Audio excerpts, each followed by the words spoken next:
વક્રી ભવન એના વિશેની આજે ચર્ચા કરવાની છે. તો વક્રી ભવન ભાઈ કોને કહેવાય, વક્રી ભવન એટલે શું, એની વાતચીત જે છે આજના લેક્ચરની અંદર આપણે કરવાની છે. તો વક્રી ભવન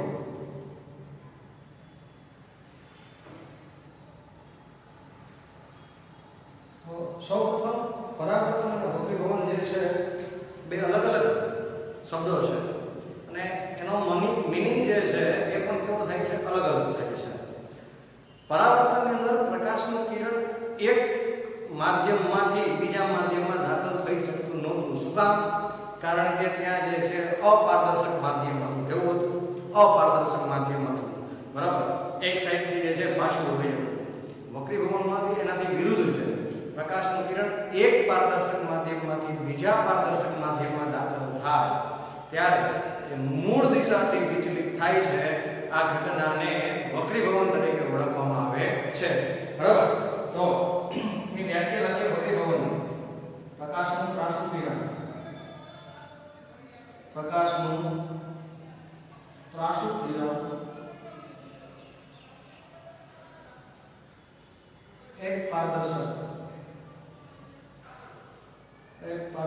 માધ્યમમાંથી બીજા પારદર્શક માધ્યમમાં દાખલ થાય. એક પારદર્શક માધ્યમમાંથી બીજા પારદર્શક માધ્યમોમાં દાખલ થાય ત્યારે તે મૂળ દિશાથી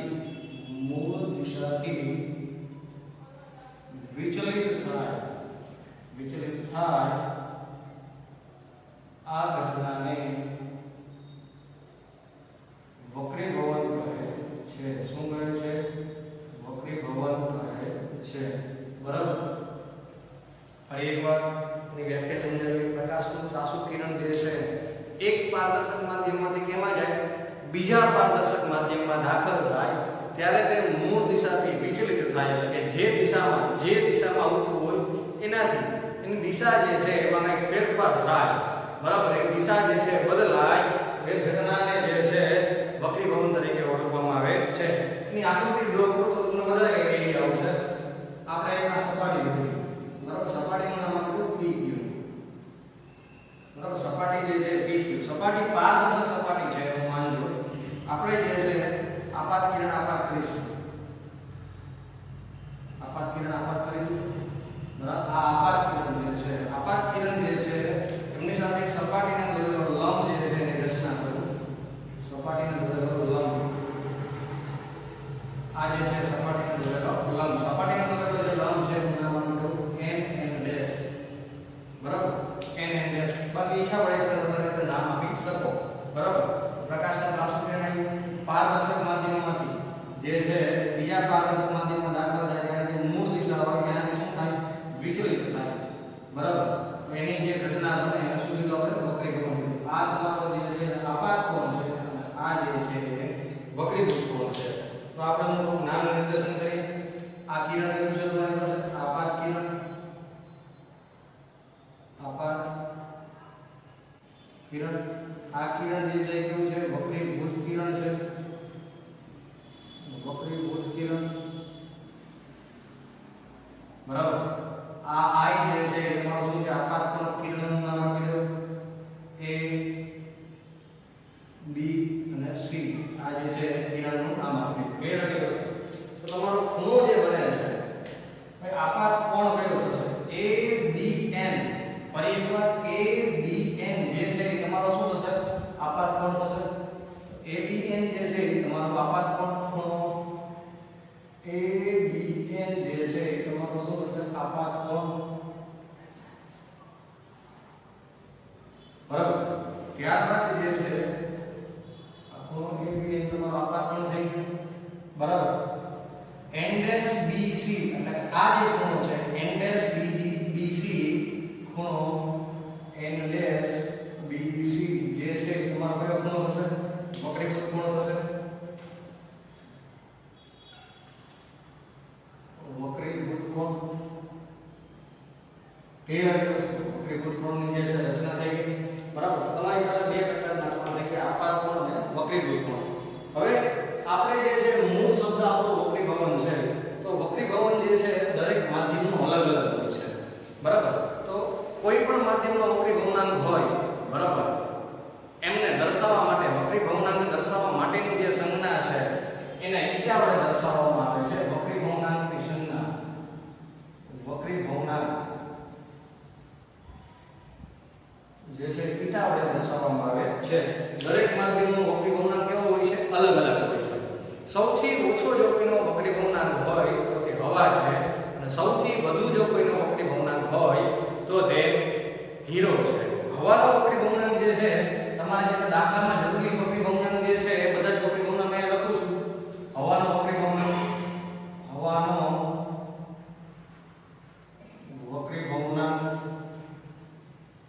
એટલે કે n a એટલે કે air. હવાનો વક્રીભવનાંક કેટલો હશે? 1. બરાબર. ત્યારબાદ જે છે પાણીનો વક્રીભવનાંક લખો. પાણીનો વક્રીભવનાંક, પાણી એટલે કે વોટર એટલે કે NW જે છે 1.33. બરાબર. ત્યારબાદ જે છે ગ્લાસનો વક્રીભવનાંક લખો. ગ્લાસ એટલે કે કાચ. કાચનો વક્રીભવનાંક જે છે કાચનો વક્રીભવનાંક એટલે કે Ng કાચ 1.5 હોય છે. અને ત્યારબાદ જે છે આપણે હીરાનો વક્રીભવનાંક લખીએ. હીરાનો વક્રીભવનાંક, હીરો એટલે કે ડાયમંડ એટલે કે Nd લખું છું. 2.42 જે છે એનો સૌથી વધારેમાં વધારે વક્રીભવનાંક હોય છે. ક્લિયર? જેટલો વક્રીભવનાંક વધુ તેટલી જે વસ્તુ છે, જે પદાર્થ છે એ કઠણ બને છે. બરાબર, ઘટ બને છે. ક્લિયર આવી વસ્તુ? આ આપણે જે છે વક્રીભવન ને વ્યાખ્યા, એની આકૃતિ અને તેનો વક્રીભવનાંક કેવા કેવા પ્રકારનો હોય છે એની વાત કરેલી. હવે એનાથી આગળનો જે ટોપિક છે એની ચર્ચા કરીએ. તો ભાઈ આનાથી આગળનો જે ટોપિક છે વક્રીભવનાંક પછીનો જે ટોપિક છે તો વક્રીભવનાંકને લગતા નિયમો છે. આપણે જેમ પરાવર્તનના બે નિયમો હતો એવી રીતના જે વક્રીભવનાંકના પણ બે જે નિયમો છે, તો બંને નિયમો જે છે જોઈએ.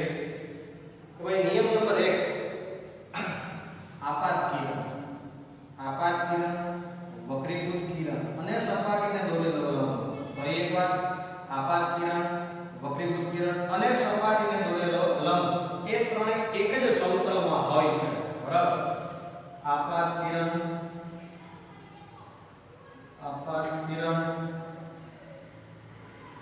વક્રીભૂત કિરણ અને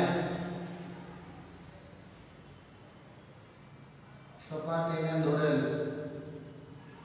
લંબ એ ત્રણેય એક જ સમતલમાં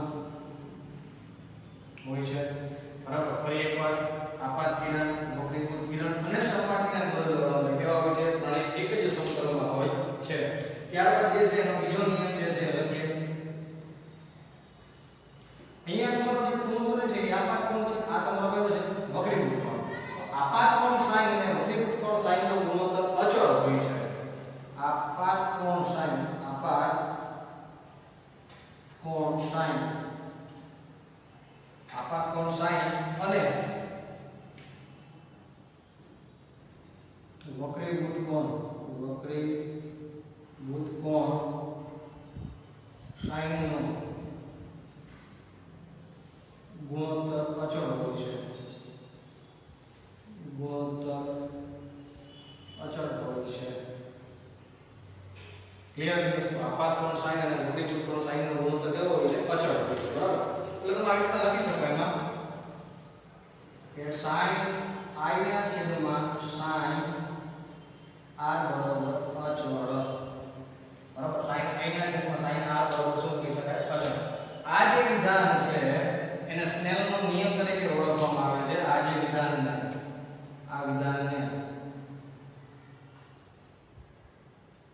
વિધાનને સ્લેનનો નિયમ પણ કહે છે. ક્લિયર છે બરાબર. તો આ બંને જે છે એ આપણે વક્રી ભવનને લગતા બે નિયમોની ચર્ચા કરી. બરાબર. આ નિયમો જે છે એની અંદર આપણે એવું લખ્યું sin i ના છેદમાં sin i બરાબર અચળ. હવે તમે કોઈ પારદર્શક માધ્યમની અંદર આપાત કિરણ આપાત કરો બરાબર, ત્યારે શું જોવા મળે છે, અને ઘટ માધ્યમમાં જો કિરણ આપાત કરવામાં આવે તો એનો પરિણામી કિરણ એટલે કે વક્રીભૂત કિરણ કેવા સ્વરૂપે જોવા મળે છે એની થોડી ચર્ચા કરી લઈએ.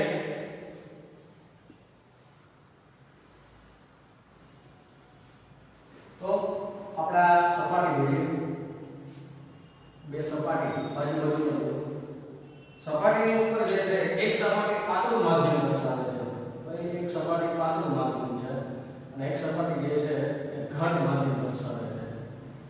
બરાબર. આ સપાટી જે છે એમાં બંને આપાત કિરણ લીધા બ્લેક કલરની બહાર નથી. બરાબર. આ જે છે બ્લુ કલરના જે છે બંને સપાટીના લંબ હોય છે, જેથી કરીને તમને વધારે આઈડિયા આવશે. બરાબર.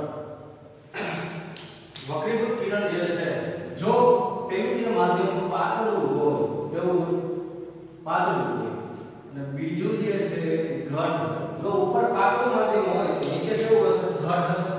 હવે નીચેનું માધ્યમ કેવું હશે? ઘન. જ્યારે આમાં ઉપર ઘન હશે તો નીચે કેવું માધ્યમ હશે? પાતળું માધ્યમ હશે. ક્લિયર વસ્તુ.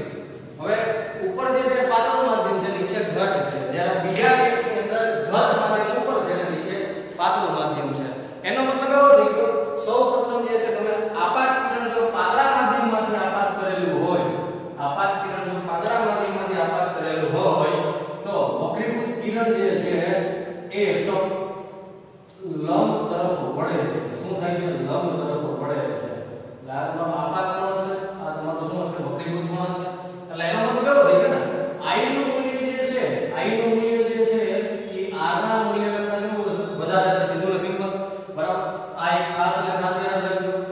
સેકન્ડ, બીજામાં જો ઘટ માધ્યમ તમારું આપાત કિરણ હોય, માધ્યમ ઘટમાંથી તમારું આપાત કિરણ આવતું હોય તો તે લંબથી દૂર જાય છે. કયું કિરણ દૂર જાય છે? વક્રીભૂત કિરણ જે છે એ સપાટીથી કઈ બાજુ જાય છે? દૂર તરફ જાય છે. આ આપાત કોણ થશે અને નીચે જે છે તમારો વક્રીભૂત કોણ થાય.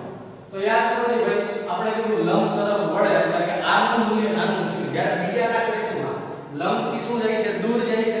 એટલે કે r નું મૂલ્ય કેવું થઈ જશે? વધી જશે. તો કેવું લખી શકશો? i less than r લખી શકાય. i less than શું લખી શકાય? r લખી શકાય. ક્લિયર આટલી વસ્તુ ખબર પડી ગઈ? આટલી વસ્તુ. તો આનો જ નિયમનો ઉપયોગ કરી અને સ્નેલ નિયમ આપેલો હતો sin i છેદમાં sin r બરાબર n/1. n/1 છે એટલે કે eta/1 છે, એને આવી રીતના વચાય. eta/1 હોય તો એને બોલાય માધ્યમ 2 ની સાપેક્ષ, માધ્યમ 2 ની સાપેક્ષ માધ્યમ 1 નો ઉપયોગ, માધ્યમ 1 નો વક્રી ગુણાંક. બરાબર. જ્યારે બીજા કેસની અંદર શું થશે? જો eta/1 લખાય તો વિચારો તમે શું લખી શકશો? આપણે જો પેલામાં જે છે 2 ની સાપેક્ષ 1 નો વક્રી ગુણાંક લખ્યો, જ્યારે eta/1 હોય ત્યારે માધ્યમ 1 ની સાપેક્ષ માધ્યમ 2 નો શું થશે? વક્રી ગુણાંક થશે. ક્લિયર છે વસ્તુ? બરાબર. આ એક ખાસ એટલે ખાસ યાદ રાખજો. ક્લિયર છે વસ્તુ? નેક્સ્ટ, એના પછી દાખલા તરીકે તમારું પ્રકાશનું કિરણ શૂન્ય અવકાશમાંથી આવે છે. ભાઈ સૂર્યપ્રકાશના જેટલા કિરણો છે એ બધા શૂન્ય અવકાશમાંથી આવે છે. તો શૂન્ય અવકાશને લઈને જો વાતચીત કરવામાં આવે અને જે વક્રી ભવનાંકની વાત થાય એને નિરપેક્ષ વક્રી ભવનાંક તરીકે ઓળખવામાં આવે છે. હું એટલે નિરપેક્ષ વક્રી ભવનાંકની વ્યાખ્યા લખી. નિરપેક્ષ વક્રી ભવનાંક,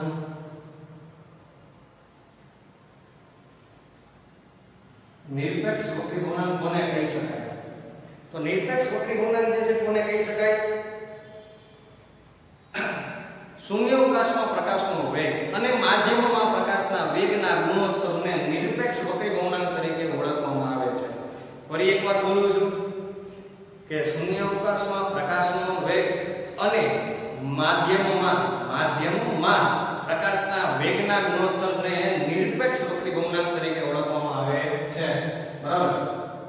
એટલે શૂન્ય અવકાશમાં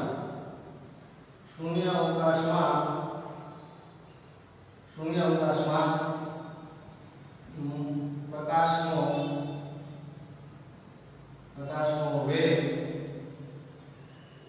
કેટલો શૂન્ય અવકાશમાં પ્રકાશનો વેગ જે છે એને આપણે c વડે દર્શાવીએ છીએ અને માધ્યમમાં પ્રકાશના વેગના ગુણોત્તરને અને માધ્યમમાં પ્રકાશના વેગના ગુણોત્તરને પ્રકાશનો વેગ જે છે પ્રકાશના વેગ વિના ગુણોત્તરને નિરપેક્ષ વક્રી ભવનાંક લખાય છે. નિરપેક્ષ વક્રી ભવનાંક કહે છે. વક્રી ભવનાંક કહે છે. ક્લિયર છે દોસ્તો? તો તમે આવું લખી શકો ઈટા બરાબર શૂન્યાંશમાં v અને નિરપેક્ષ વક્રી ભવનાંકનું સૂત્ર કહી શકાય. બરાબર. ઈટા એટલે માધ્યમ વક્રી ભવનાંક, c એટલે કે શૂન્ય અવકાશમાં પ્રકાશનો વેગ, v એટલે કે માધ્યમમાં પ્રકાશનો વેગ. ક્લિયર છે દોસ્તો? આવી જ રીતના સાપેક્ષ વક્રી ભવનાંકની જેમ વાત કરી, સોરી નિરપેક્ષ વક્રી ભવનાંકની જેમ આપણે વાત કરેલી છે, તો તમે સાપેક્ષ વક્રી ભવનાંકની પણ વાતચીત કરી શકો. સાપેક્ષ વક્રી ભવનાંક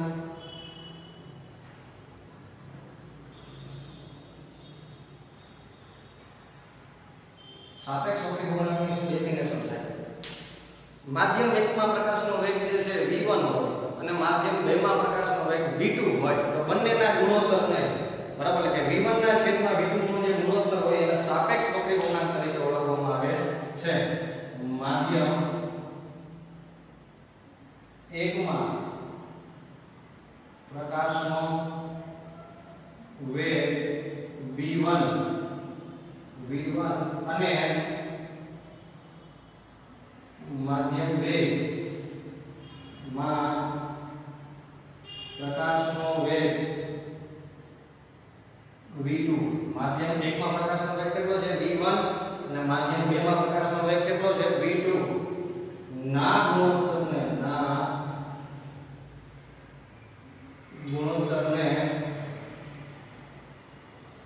સાપેક્ષ વક્રી ભવનાંક કહે છે. સાપેક્ષ વક્રી ભવનાંક કહે છે. તો તમે લખી શકશો કે ભાઈ η21 બાય v1 અપોન શું લખી શકાય v2. ક્લિયર છે વસ્તુ? આગળ આ ખબર પડી ગઈ હશે. બરાબર. તો સાપેક્ષ નિરપેક્ષ વક્રી ભવનાંકની વાત કરેલી. આજે જે છે વક્રી ભવનાંકનું જે છે ટોટલ ઇન્ટ્રોડક્શન જે કહી શકાય એ ઇન્ટ્રોડક્શન આપણે તમને આપ્યું. નેક્સ્ટ લેક્ચરમાં જે છે આનાથી આગળના જે ટોપિક છે એની ચર્ચા કરીશું.